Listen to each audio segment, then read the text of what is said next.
Hello friends, my name is Kaushik Kumar. जैसा कि आपने एच लुकअप का जो प्लेलिस्ट है उसमें कई सारे सिनेरियोज के बारे में पढ़ा कि एच लुकअप को हम कैसे कैसे किस फंक्शन के साथ कंबाइन करके चला सकते हैं, वैसे ही आज एक और सिनेरियो हम समझने वाले हैं कि अगर हम एच लुकअप्स लगा करके कोई भी आउटपुट ला रहे हैं और जो लुकअप वैल्यू हम देते हैं उसके बेस पे हमें एच लुकअप जो है आंसर निकाल के देता है।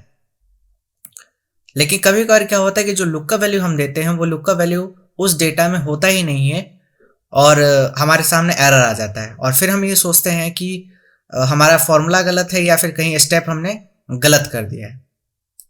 ठीक है, तो वहां पे हम ये चाहते हैं कि जो एरर आ रहा है वहां पे एक कस्टमाइज, मतलब जो कस्टमर चाहता है उस हिसाब से कुछ वहां पे एरर लिखा हुआ है। मतलब जो बाय डिफॉल्ट एरर जो हैज एन है या इस तरीके से जो एरर आते हैं हमारे पास, वो एरर बाय डिफॉल्ट जो एक्सेल देता है उसकी बजाय हम ये चाहते हैं कि हम अपना खुद का कोई एरर दें।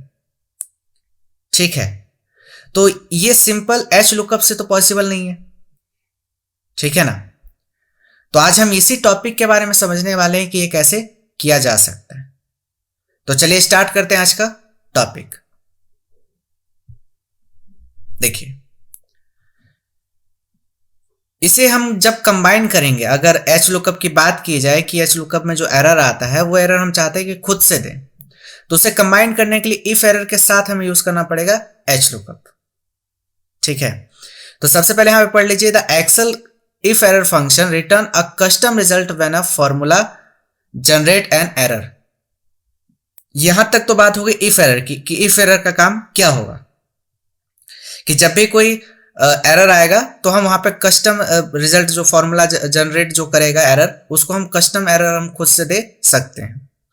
And a standard result when no error is dedicated if error is analysed way to trap and manage error without using more complicated nested if statement.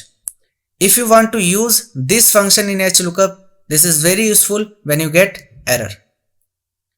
ठीक है, ये था आपका पूरा intro if error with HLOOKUP का combination का। अब इसको प्रैक्टिकली अब समझते हैं कि ये काम कैसे करता है। देखिए, जैसे कि आपके सामने एक छोटा सा डेटा है जिसमें एम्प्लॉइज के आईडी दिए गए, एम्प्लॉय का नेम दिए गए, एम्प्लॉय की सैलरी है और एक एरिया का, मतलब जहां जहां वो रहने वाले हैं वो दिया गया है। तो इसमें देखिए, जैसे हम यहां पे लगाते हैं इक्वल टू एच लुकअप, ठीक है, लुकअप की वैल्यू कौन सी रहेगी हमारी, ये। ठीक है, और इसको फिक्स करते हुए चलते साथ में, कॉमा, फिर आपसे पूछता है टेबल एरे, तो आपने पूरा टेबल एरे दे दिया, यहां तक भी ठीक। इसको भी हमने क्या कर दिया, FNF4 से फिक्स, और कॉमा। अब मैंने कहा था कि मुझे मल्टीपल रो या कॉलम से आउटपुट चाहिए होगा, तो वहां पे हमें क्या चाहिए होगा, यहाँ पे ऐसे लुकअप लग रहा है तो यहाँ पे क्या लगेगा, रॉ का फंक्शन, जो कि ये कॉन्सेप्ट में ऑलरेडी पढ़ा चुका हूं। रॉ लगा दिया और यहाँ पे मुझे सेकंड रो से चाहिए, तो यहाँ पे क्या लिखेंगे, A2। ठीक है, उसके बाद ब्रैकेट क्लोज और कॉमा, एग्जैक्ट मैच के लिए 0, ब्रैकेट क्लोज और देन एंटर। तो ये आपके सामने इस आईडी का जो नाम था एम्प्लॉय का वो आ गया और उसको हम नीचे तक करते हैं ड्रैग। इतना क्लियर है? ठीक है, तो यहाँ पे हमारा जो डेटा है वो देखिए कि जो एम्प्लॉय आईडी है वो K101 से लेकर के K109 तक है। इतना क्लियर है? ठीक है, अभी देखिए, जैसे कि हमने यहाँ पे K108 लिखा और एंटर प्रेस करा, तो ये हमारे सामने आंसर दे रहा है।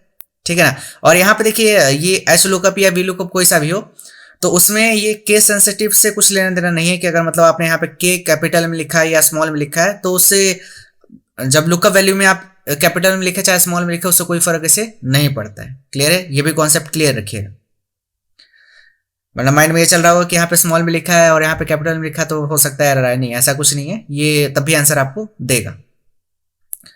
अब यहाँ पे ध्यान से समझिए, जब मैंने यहाँ पे K109 तक लिखूंगा तो ये मेरे को आंसर देगा, लेकिन जैसे मैंने K110 मतलब K110 जैसे ही मैंने इसमें लिखा लुकअप वैल्यू में, यहाँ पे सॉरी, यहाँ पे नीचे लिख दिया था मैंने, K110 जैसे ही मैंने लिखा और एंटर प्रेस करा तो आंसर मेरे सामने नहीं आया।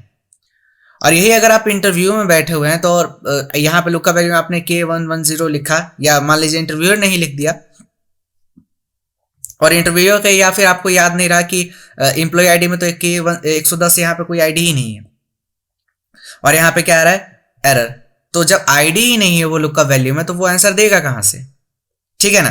तो हैज एन एरर जो आ रहा है, तो यहाँ पे कुछ हमें पता नहीं चल रहा है कि ये एरर आ रहा है, बट मतलब क्यों आ रहा है, जबकि यहाँ पे ये लुकअप वैल्यू में कहीं है ही नहीं। ठीक है ना। तो ये जो एरर दे रहा है बाय डिफॉल्ट, वो एरर हम चाहते हैं कस्टमाइज कर दे, मतलब हम अपने तरफ से लिख दें कि या तो ये डेटा है ही नहीं, डेटा नॉट फाउंड, ऐसा कुछ लिखा है। ठीक है ना। तो ये जो बाय डिफॉल्ट जनरेटेड जो एरर है, उसकी वजह हम खुद का कोई एरर देना चाहे तो वहां पे क्या यूज होता है, इफ एरर का। ठीक है।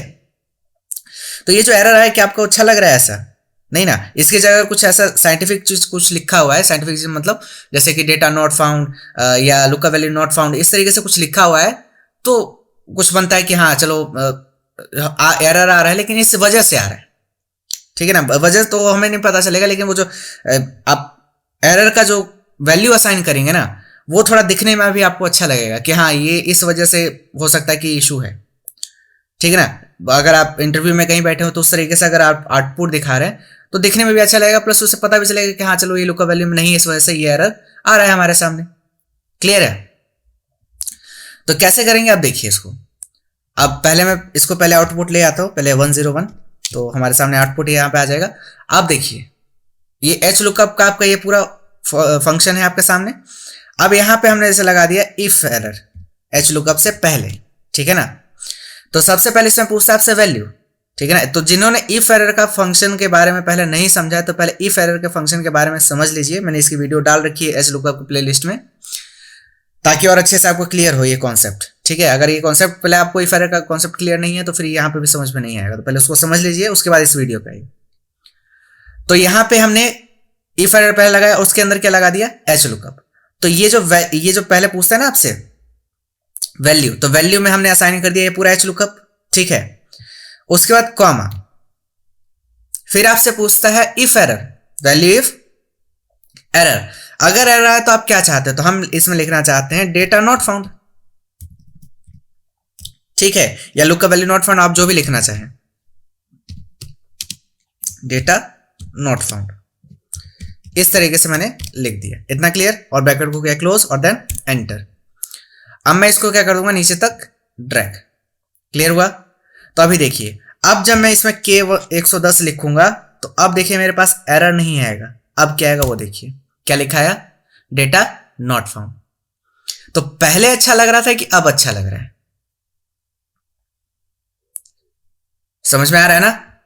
तो वहां पे जो बाय डिफॉल्ट एक्सेल जो एरर जनरेट करके दे रहा था, उस एरर की वजह हमने खुद से कस्टमाइज करके यहाँ पे खुद का हमने एरर वैल्यू असाइन कर दिया कि यहाँ पे जब कहीं एरर आए तो यहाँ पे ये लिखा हुआ है।